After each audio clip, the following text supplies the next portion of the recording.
শ্রীমদ্ ভগবদ গীতার করুণায় আমরা শ্রীমদ্ ভগবদ গীতার আলোচনার সমাপ্তি ভাগে এসে পৌঁছেছি। একেবারে আমাদের আলোচ্য অধ্যায় অষ্টাদশ অধ্যায়, আমরা সেখানে প্রবেশ করেছি আগেই, তবুও স্মরণ করিয়ে দিলাম শক্তিমণ্ডলীর কাছে যে এই অধ্যায়ের নাম হলো মোক্ষ যোগ। শ্রদ্ধাত্রয় বিভাগ যোগ শেষ হয়েছেন। শ্রদ্ধাত্রয় সম্পর্কনা মানুষের কাজ, সাত্ত্বিকী শ্রদ্ধা, রাজসী শ্রদ্ধা এবং তামসী শ্রদ্ধা। মানুষের প্রয়োজন সাত্ত্বিকী শ্রদ্ধা। শ্রদ্ধা ত্রিবিধ। ভগবান তার উত্তরে বলেছেন, মানুষের শ্রদ্ধা স্বভাবজাত, অর্থাৎ পূর্বজন্মের সংস্কার প্রসূত। সুতরাং যার অন্তঃকরণে যেমন সংস্কার, তার শ্রদ্ধাও সেরূপ। সাত্ত্বিকাদি গুণভেদে জীবের ত্রিবিধ স্বভাব হয়, ত্রিবিধ। সুতরাং তার শ্রদ্ধাও স্বভাব ভেদে সাত্ত্বিক, রাজসিক এবং তামসিক। সাত্ত্বিক শ্রদ্ধাযুক্ত ব্যক্তি দেবতার পূজা করে। রাজসিক প্রকৃতির যারা, তারা যক্ষ রক্ষাদির পূজা করে। তামসিক প্রকৃতির যারা, তারা ভূত প্রেতের অর্চনা করে। বিষয়টা কিন্তু আমাদের খেয়ালে রাখতে হবে যে শ্রদ্ধা জিনিসটা কি। কিন্তু শাস্ত্রোজ্জ্বলা বুদ্ধির দ্বারা যদি স্বাভাবিক শ্রদ্ধা থাকে, তাহলে সেটা বিশুদ্ধ হয়েই তবে ঈশ্বরে অর্পিত হয়।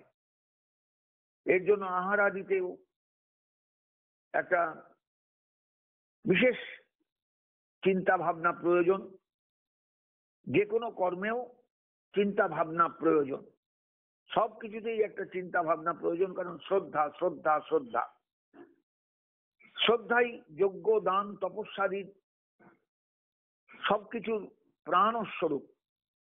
শ্রদ্ধার সঙ্গে সম্পন্ন হলেই সেগুলো কল্যাণকর সৎকর্ম বলে বিবেচিত হয়। অশ্রদ্ধা সহকারে কৃত যা কিছু, সেগুলো কিন্তু কোনো কর্ম নয়, সেগুলো অসৎ কর্ম। ইহকালে পরকালে কখনোই সেগুলো ফলদায়ক হয় না। অতএব শ্রদ্ধা সম্পর্কে মানুষের ধ্যান, ধারণা, বোধ, চেতনা এগুলো থাকা অত্যাবশ্যক। শ্রদ্ধাত্রয় বিভাগ যোগ শেষ হয়েছেন। এবার আমরা শেষ অধ্যায়ে যাচ্ছি, মোক্ষ যোগে গীতার। আমি জানি না আপনাদের কাছে গীতার আলোচনা কেমন পৌঁছলো। আমার যে সব জায়গায় আমি ইচ্ছানুরূপ কথা বলতে পেরেছি তাও নয়, সময় দিতে পেরেছি তাও নয়। অনেক রকম বাধা বিপত্তি সংসারী জীবের যা হয় আর কি, সবকিছুর মধ্যে আমাকে গীতার আলোচনায় বসতে হয়েছে। কখনো সময়ের অভাব, কখনো পারিপার্শ্বিক যে অবস্থা, সেই অবস্থার নানা রকমের একটা বাধা বিপত্তি, কখনো কখনো বিভিন্ন গুণধর্মের মানুষের আগমনে আবহাওয়াটাও গুণধর্মময় হয়ে ওঠে। সেই গুণের ক্রিয়া তখন কাজ করতে থাকে। এগুলো কিন্তু খেয়াল করলে বুঝতে পারবেন যে আপনার ঘরটা হঠাৎ যেন মনে হলো হেসে উঠলো, আনন্দে নেচে উঠলো। দেখবেন এমন কোনো গুণধর্মের মানুষ এসেছেন সেখানে, তার জন্যই হয়েছে সম্ভব। আবার এমন কেউ এসেছেন যার জন্য আপনার ভেতরটা পর্যন্ত বিষাক্ত হয়ে গেছে, ভেতরটা পর্যন্ত কেমন যেন করে উঠলো। এগুলো হয়। গুণধর্ম বড় সাংঘাতিক জিনিস। সত্য, রজ, তমগুণ তো জগতে সর্বত্র রয়েছে। সত্যগুণের ক্রিয়াটা সত্যগুণের আধিক্য হলে বোঝা যায়, রজগুণের ক্রিয়াটা রজগুণের আধিক্য হলেও ধরা পড়ে। আর তমগুণের ক্রিয়া সম্পর্কে বলে লাভ নেই, এটা তো সবসময়ই আছে। তবুও তমগুণ যদি কমে সত্যগুণ বাড়ে বা রজগুণ বাড়ে, তখন একটু খেয়াল করলেই ধরা পড়ে যায় যে এখন রজগুণের ক্রিয়া চলছে বা সত্যগুণের ক্রিয়া চলছে, বা সত্যগুণের প্রভাব চলছে, রজগুণের প্রভাব চলছে। এগুলো খুব খেয়াল করে চলতে হয়। তা আমরা এমন ভাবে সংসারে থাকি, আমরা তো এগুলো খেয়াল করতে পারি না সব সময়, যে আমরা সপ্তগুণের মধ্যে আছি না রজগুণের মধ্যে আছি না তমগুণের মধ্যে আছি। এই গুণধর্ম সব সময়ের জন্য ওঠানামা করে, যাতায়াত করে। অতএব সাবধান হতে হয়, সাবধান হয়ে চলতে হয়, সাবধান হয়ে নিজের বক্তব্য পরিবেশন করতে হয়। কারণ আপনি নিজেও বুঝতে পারছেন না এই মুহূর্তে আপনি কোন গুণধর্মের দ্বারা নিয়ন্ত্রিত হচ্ছেন। এগুলো খেয়াল করে চলতে হয়। সেজন্য এই শ্রদ্ধাত্রয় বিভাগ যোগটা খুব ভালো করে বোঝা দরকার। সাত্ত্বিকী শ্রদ্ধা, রাজসিক শ্রদ্ধা, তামসিক শ্রদ্ধা। ঈশ্বরের অনুভব পেতে গেলে সাত্ত্বিকী শ্রদ্ধার দরকার। ঈশ্বর ভাবনায় ডুবতে গেলে সাত্ত্বিকী শ্রদ্ধার দরকার। ঈশ্বর ভাবনা নিয়ে সবসময় থাকতে গেলে সাত্ত্বিকী শ্রদ্ধার দরকার। অথচ আপনি সাত্ত্বিকী শ্রদ্ধাকে যে সবসময় পাবেন তার কোনো মানে নেই। কারণ আপনার খাদ্যাভ্যাস, আপনার খাদ্য গ্রহণ, আপনার সঙ্গ, কার সঙ্গ করছেন, কোন জায়গায় যাচ্ছেন, কোথায় পা ফেলছেন, সবকিছুর উপর নির্ভর করে আপনার ভেতরে সাত্ত্বিকতা, রাজসিকতা, তামসিকতা। কাজে গুণধর্ম জিনিসটাকে যদি আমরা বুঝতে না পারি, যদি আমরা ধরতে না পারি, তাহলে কিন্তু আমরা সংসারে অচল। অধিকাংশ মানুষ এই গুণধর্ম জ্ঞানহীন হয়ে চলে বলেই এলোমেলো হয়ে যায় সবকিছু তাদের জীবনে, এলোমেলো হয়ে যায় তাদের পদক্ষেপ, এলোমেলো হয়ে যায় তাদের সবকিছু। এই জন্য সব সময়ের জন্য এই শ্রদ্ধাত্রয় বিভাগ যোগটা খুব ভালো করে বুঝতে হয়, বুঝে চলতে হয় যে কোথায় আমার শ্রদ্ধাটা আছে। শ্রদ্ধাটা সাত্ত্বিক সপ্তগুণে আছে, শ্রদ্ধাটা রজগুণে আছে না তমগুণে আছে। কারণ এই গুণধর্ম সব সময়ের জন্য তো ওঠানামা করে, যাতায়াত করে সব সময়ের জন্য। আমরা কি খাদ্য গ্রহণ করছি আমরা নিজেরাও জানি না যে কোন গুণধর্মটা আমার মধ্যে ঢুকছে। কার সঙ্গ করার কারণে আমার ভেতরে গুণধর্মের ক্রিয়াটা আরম্ভ হলো সেটাও বুঝবো না। অথচ বুঝতে পারছি যে 10 মিনিট আগে আমি একরকম ছিলাম, 10 মিনিট পরে আমার মধ্যে এরকম হলো কেন, এরকম আচরণটা এলো কেন। হয়তো দেখা গেল এমন দুটো মানুষ এসেছে আমার ঘরে বা আমার কাছে, যাদের ছোঁয়া, যাদের নিঃশ্বাস আমার গায়ে পড়াতে আমার গুণধর্মও পাল্টে গেছে। আমার ভেতরেও অন্যরকম একটা চারিত্রিক একটা বৈচিত্র্য এসে গেছে বা একটা পার্থক্য এসে গেছে। এগুলো হয়। এত খুঁটিয়ে মানুষ চলে না, চলতে পারে না। কিন্তু যদি চলেন তাহলে বুঝতে পারবেন, অবাক হয়ে যাবেন যে গুণধর্ম কি মারাত্মক জিনিস, গুণধর্ম কি মারাত্মক জিনিস। এই যে আমাদের শাস্ত্রে খাদ্যাভ্যাস সম্পর্কে এত কথা বলা হয়েছে, এটা খেও না, ওটা খেও না, এইভাবে চলো না, এইভাবে চলবার চেষ্টা করো। এই যে বিভিন্ন রকমের ক্ষেত্রে যে বাধা নিষেধ গুলো দেওয়া হয়েছে, বিভিন্ন রকমের যে নির্দেশগুলো দেওয়া হয়েছে, বাধা নিষেধও বলবো না, নির্দেশগুলো দেওয়া হয়েছে, এর কারণই হলো আর কিচ্ছু নয়, আমাদের মানে সত্যিকারের গুণধর্মের ব্যাপারটা, গুণধর্ম ব্যাপারটাকে বোঝাবার জন্য। গুণধর্ম, গুণধর্ম, গুণধর্ম। জল তিনজনাই খাচ্ছেন, তিনজনার জলই হয়তো এক জায়গা থেকে আসছে, কিন্তু 3টে লোক নিয়ে এসেছে 3 গ্লাস জল। 3টে মানুষের গুণধর্ম জলের মধ্যে সঞ্চারিত হয়ে যাবে। অতএব কারুর জলে একটা ভাবনা আসবে, উচ্চ স্তরের ভাবনা। কারুর জলে একটা ভেতরে অন্যরকম একটা দ্বন্দ্ব এসে যাবে। কারুর জলে খেতে গিয়ে বা খাওয়ার পরে একটা অস্বস্তি আসবে ভেতরে। হয়তো দেখা গেল সেই জলটাই পেটে গিয়ে হজমের গন্ডগোল সৃষ্টি করে দিল। এরকম হয় কিন্তু আমাদের, আমরা কিন্তু এগুলো বুঝি না। কিন্তু খুব ভালো করে খেয়াল করলে বোঝা যায় যে এগুলো গুণধর্মের ক্রিয়া, গুণধর্মের ক্রিয়া, গুণধর্মের প্রভাব। এই জন্য শ্রদ্ধাত্রয় বিভাগ যোগে শ্রদ্ধা জিনিসটাও ওই গুণধর্ম থেকে আস্তে আস্তে ধীরে ধীরে ধীরে ধীরে গঠিত হয়। মানুষ যদি প্রকৃত শ্রদ্ধালু হয়ে উঠতে চায়, প্রকৃত শ্রদ্ধাশীল হয়ে উঠতে চায় ঈশ্বরের প্রতি, শাস্ত্রের প্রতি, সজ্জনের প্রতি, তাহলে তার কেমন খাদ্য নেওয়া উচিত, কেমন স্থান ঠিক করে বা কেমন স্থান নির্ণয় করে বাসস্থান নির্ণয় করা উচিত, এগুলো সব ঠিক করতে হয়। এগুলো কিন্তু অনেক মানে চিন্তার ব্যাপার, ভাবনার ব্যাপার। এগুলো কিন্তু আমরা সবসময় ঠিক ঠিক বুঝে উঠতে পারবো না। এইভাবেই শ্রদ্ধাকে তৈরি করতে হয়। আর শ্রদ্ধা যদি মানুষের তৈরি না হয়, আমি ঠিক করে একটা প্রণাম করলাম, অনেক শ্রদ্ধা দেখালাম, এগুলো শ্রদ্ধা নয়, এগুলো হলো লোক দেখানো ব্যাপার। শ্রদ্ধা জিনিসটা আলাদা, শ্রদ্ধা জিনিসটা সম্পূর্ণ আলাদা। এইখান থেকেই কিন্তু শ্রদ্ধাই হলো মূল ভিত। দেওয়ালের যেমন ভিত থাকে, একটা বিরাট বিল্ডিং তুলতে গেলে যেমন ভিতটাও সেই রকম দরকার, শক্তপোক্ত, তেমনি আপনি সাধন জগতে যদি এগোতে চান, তাহলে আপনারও শক্তপোক্ত একটা দেওয়ালের ভিত দরকার। আর সেই শক্তপোক্ত দেওয়ালটা হচ্ছে শ্রদ্ধা, তার ভিতটাও হওয়া উচিত সেই রকম। এই জন্য শ্রদ্ধাত্রয় বিভাগ যোগ আমাদের আলোচনায় ছিলেন সপ্তদশ অধ্যায়ে। আশা করি যারা শুনেছেন, অশ্রদ্ধয়া হুতং দত্তম তপস্তপ্তম কৃতঞ্চ যৎ অসদিত্যুচ্চতে পার্থ ন চ তৎপ্রেত্য ন ইহ। অশ্রদ্ধায় কোনো কিছু করো না অর্জুন, কিচ্ছু হবে না, তাতে কোনো ফল হবে না। এগুলো সব অসৎ হয়ে যাবে এবং ইহকালেও কাজ দেবে না, পরকালেও কাজ দেবে না। প্রেত্য নো ইহ, তুমি যে পরকালে কোনো ফল পাবে তাও নয়। অতএব শ্রদ্ধা চাই, শ্রদ্ধা চাই, শ্রদ্ধা চাই, শ্রদ্ধা চাই। এরপরে অষ্টাদশ অধ্যায়ে, অষ্টাদশ অধ্যায় মানে গীতার মুখ্য যোগ, শেষ অধ্যায়।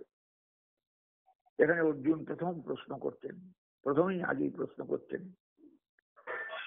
যারা গীতা শুনছেন, আমি জানি না আপনাদের কাছে কতটুকু আমি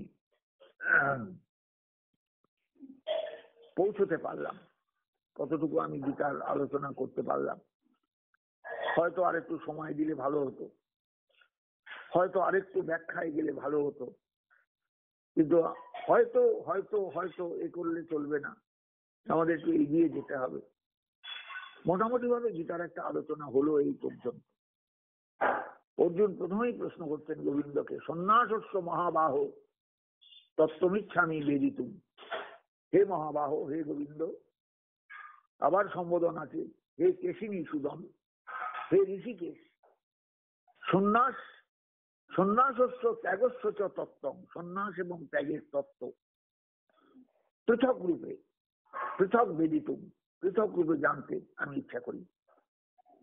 সন্ন্যাস এবং ত্যাগ, সন্ন্যাস মানেই কিন্তু সম্যক ন্যাস, সম ন্যাস সন্ন্যাস।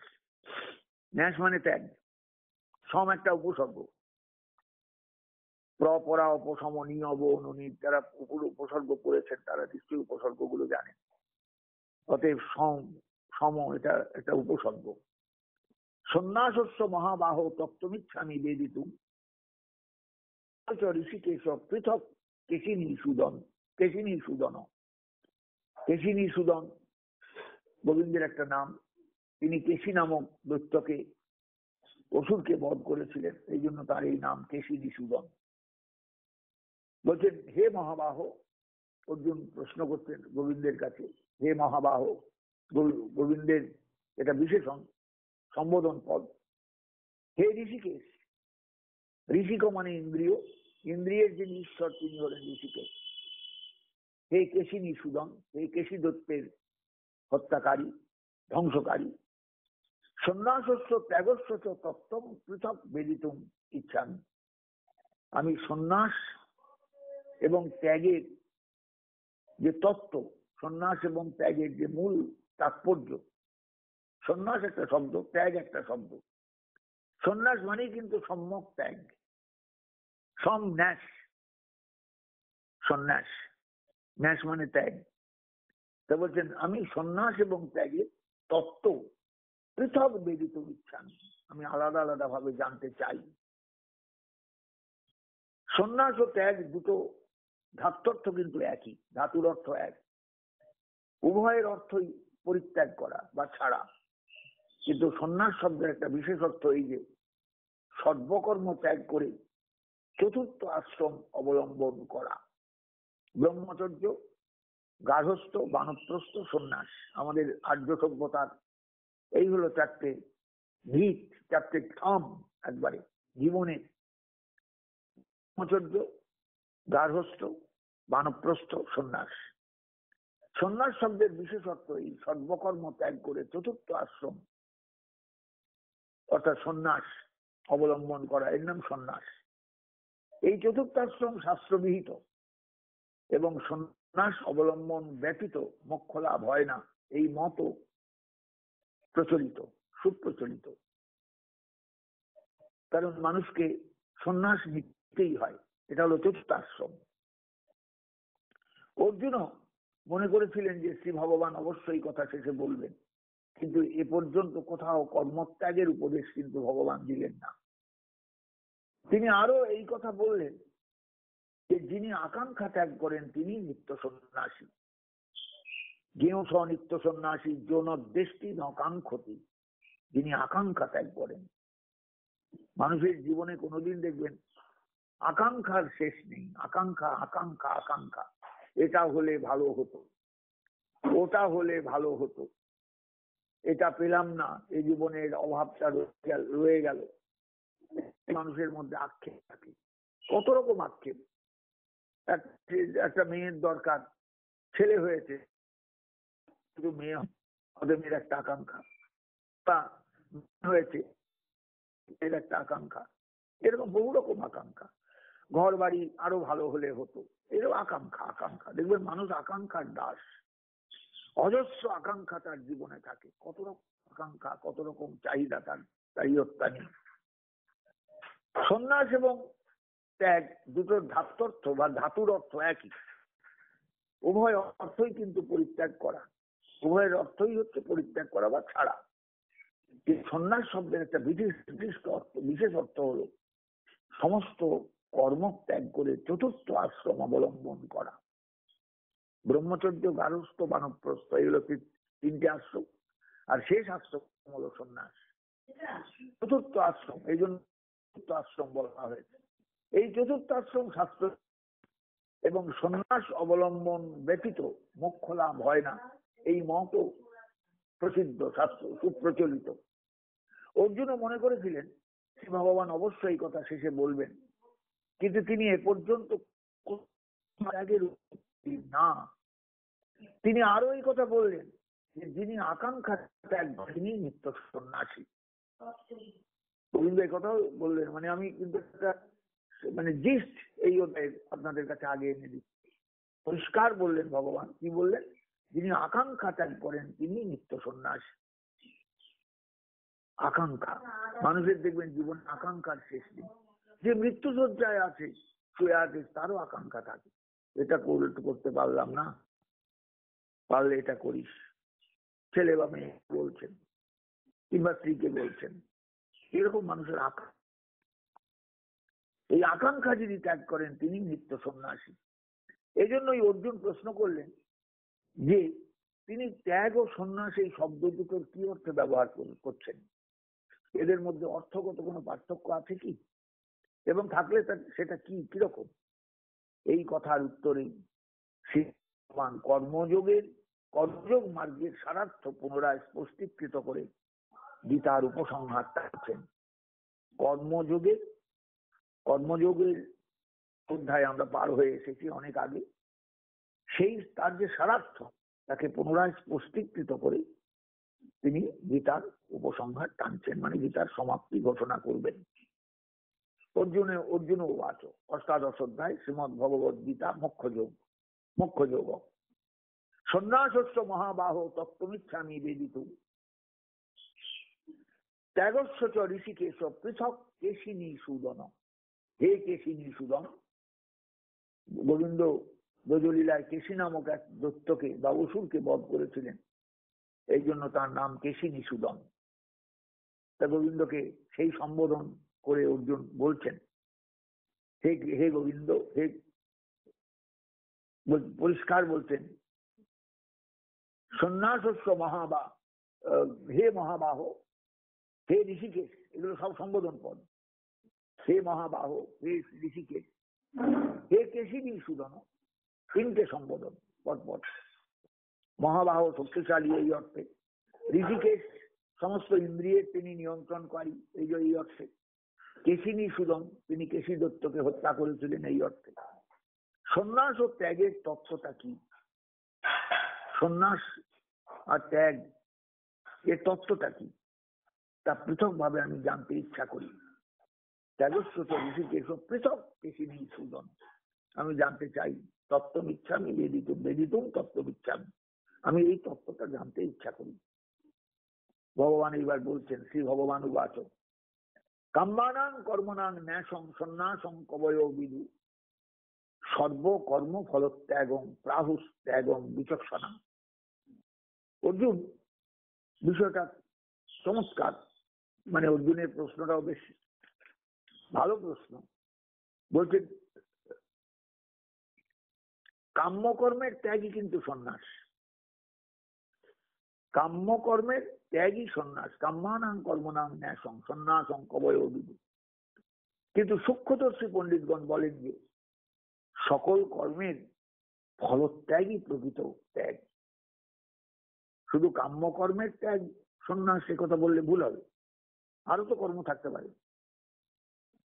আমি যেটা আকাঙ্ক্ষা করছি সেটা কাম্যকর্ম, তাছাড়াও তো কর্ম থাকতে পারে, অনেক কর্ম আমরা করি।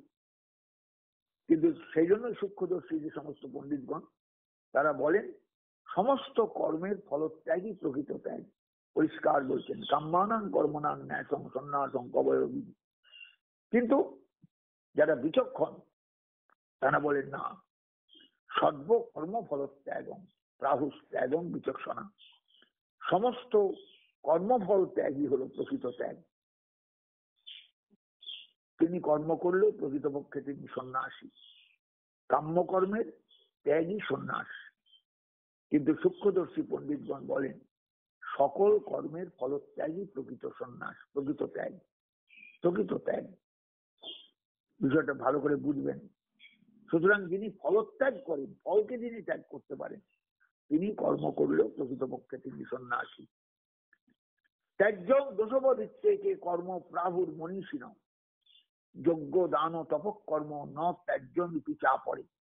আবার কেউ কেউ বলেন, কোন কোন পণ্ডিত বলেন যে কর্মমাত্রই দোষযুক্ত, অতএব ত্যাজ্য। কর্মমাত্রই দোষযুক্ত, এটা বিশেষ করে সাংখ্যের যারা পণ্ডিত, সাংখ্য দর্শন নিয়ে যারা চলেন তারা বলেন যে কর্মমাত্রই দোষযুক্ত, যে কোনো কর্মই দোষযুক্ত, অতএব এটা এগুলো ত্যাজ্য। অন্য কেউ কেউ বলেন যারা মীমাংসক তারা বলেন যজ্ঞ দান তপক কর্ম কিন্তু ত্যাজ্য নয়।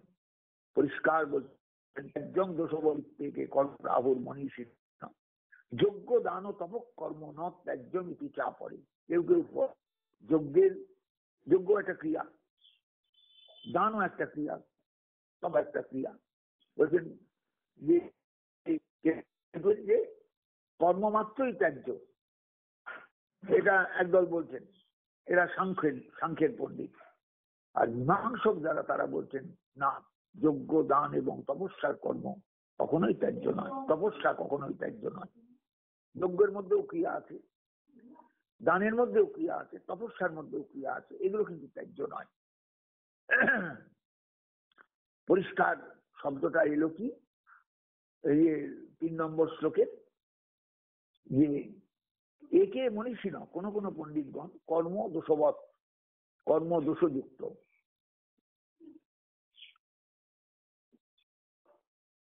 না, তার আগের শ্লোকটায় যাই, এটা 2 নম্বর শ্লোকে যায়।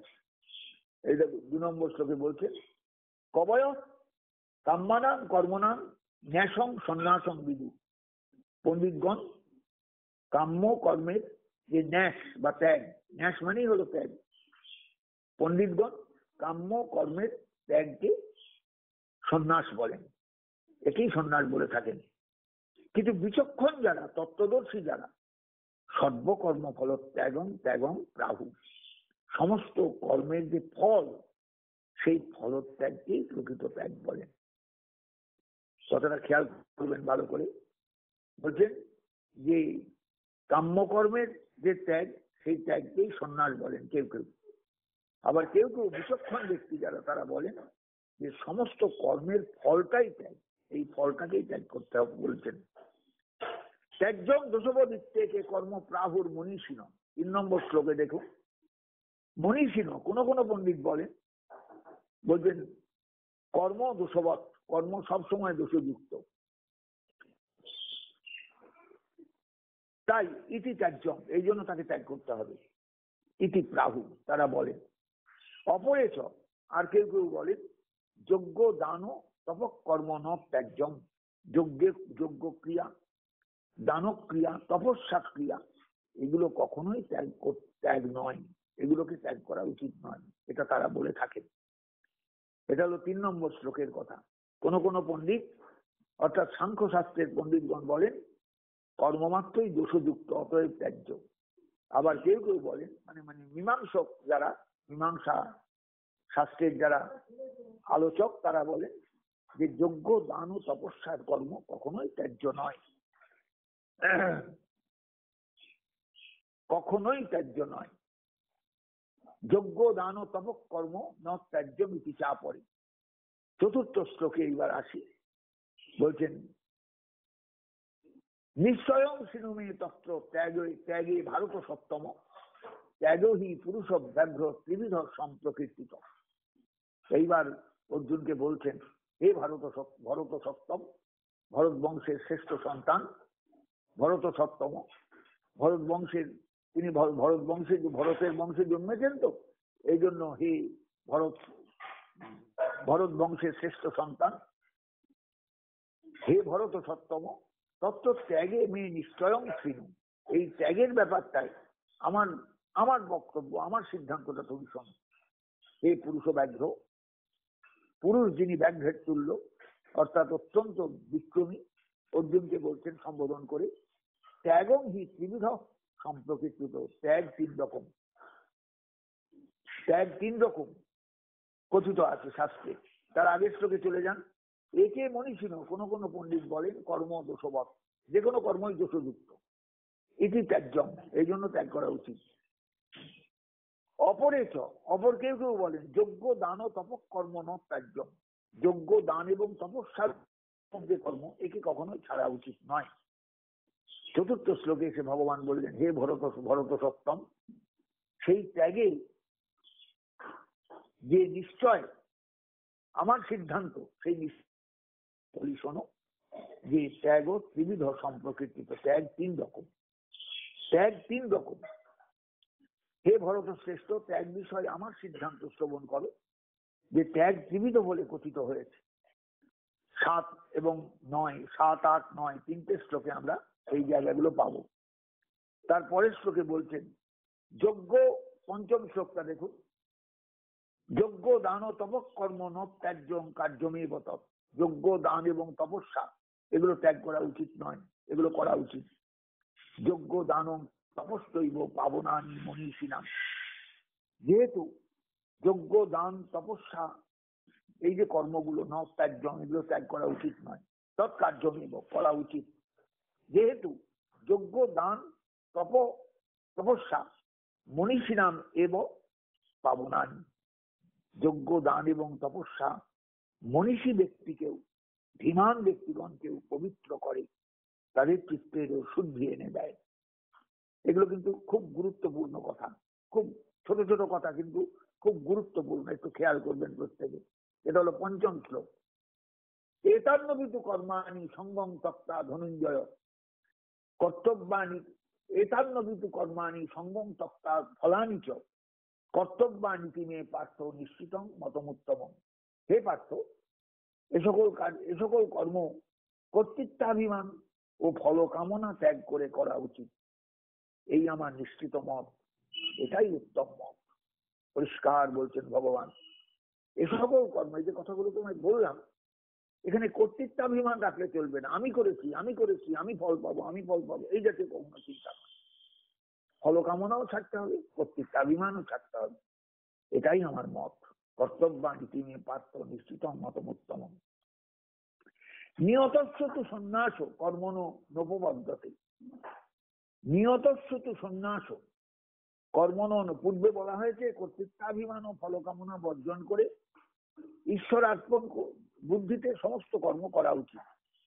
সৌত স্মার্ত যোগ্যদানাদি কর্ম ঠিক সেইভাবেই করা কর্তব্য। এটাই হলো নিষ্কাম কর্মযোগ। সৌত স্মার্ত শ্রুতিসম্মত, স্মৃতিশাস্ত্র সম্মত এবং যোগ্যদান যা কিছু আছে শাস্ত্রে, শ্রুতিতে এবং স্মৃতিতে, সেই কর্মগুলো ঠিক সেভাবেই করা কর্তব্য। একেই বলা হয় নিষ্কাম কর্মযোগ। 7 নম্বর শ্লোকে বলছেন নিহতস্রতু সন্ন্যাস কর্মণ অনুপপদ্যতে মোহাত্মস্য পরিত্যাগ তামস পরিকীর্তিত। স্বধর্ম বলে যার যে কর্ম নির্দিষ্ট আছে, নিহতস্রতু কর্মস্য সন্ন্যাস কর্মণ অনুপপদ্যতে, পরিষ্কার বলছেন। এটা হলো 7 নম্বর শ্লোকের বাংলাটা বলছি আপনাদের কাছে। স্বধর্ম বলে যার যেটা কর্ম নির্দিষ্ট আছে সেই কর্ম ত্যাগ করা কর্তব্য নয়। মোহবশত সেই কর্ম ত্যাগ করাকে তামস ত্যাগ বলা হয়। পরিষ্কার তামস পরিকীর্তিত। নিহতস্রতু সন্ন্যাস কর্মণ অনুপপদ্যতে, যে কর্মটা নিয়ত কর্ম, স্বধর্ম বলে যে কর্মটা নির্দিষ্ট আছে সেই কর্ম কখনোই ছাড়া উচিত নয়। মোহবশত সেই কর্ম ত্যাগ করাকে তামস ত্যাগ বলে। মহাত্মস্য পরিত্যাগ তামস পরিকীর্তিত। দুঃখ মিত্যেব যৎকর্ম কায়ক্লেশ ভয়াত্মজে সকৃত্যা রাজসং ত্যাগং নৈব ত্যাগ ফলং লবে।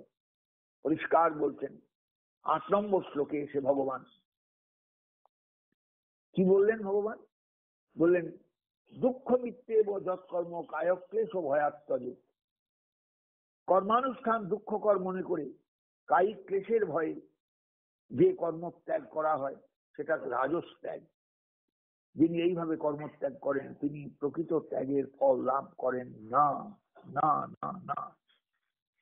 অতএব কর্ম করাটাও কিন্তু বড় সাংঘাতিক। কর্ম নিয়ে চলাটাও বড় সাংঘাতিক। কর্মকে নিয়ে চলতে গিয়ে নিজের মানে মানে কি বলবো, সেই গোলক ধাঁধার মধ্যে ঢুকে পড়ে নিজে আর বেরোবার আমি পথ পেলাম না, কর্মের জালে আটকে গেলাম চিরকালের মতন, এই ব্যাপারটাই স্বাভাবিক হয়ে যায় আমাদের ক্ষেত্রে অধিকাংশ সময়। কাজে কর্ম সম্পর্কে ভগবানের একেবারে শেষ অধ্যায়ের এই বক্তব্যগুলো খুব গভীর মনোযোগের সঙ্গে প্রত্যেকের একটু বোঝা দরকার। গীতা কিন্তু যতটা সহজ মনে করেন এতটা সহজ গ্রন্থ নয়। গীতা একটা দর্শন, গীতা একটা চেতনা, গীতা একটা বোধ, গীতা একটা উপলব্ধি।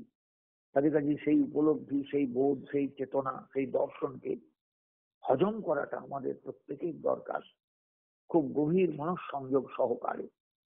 আমি তাড়াহুড়ো করছি না, আমি আজ এখানেই রাখলাম। আবার আমাকে প্রথম থেকেই এই অধ্যায়ের অগ্রসর হতে হবে, যেহেতু অধ্যায়ের নাম মোক্ষ যোগ। মোক্ষ যোগ, মোক্ষ যোগ, মোক্ষ যোগ। জয় নিতাই, জয় গৌরহরি, জয় শ্রীমদ্ ভগবদ্ গীতা।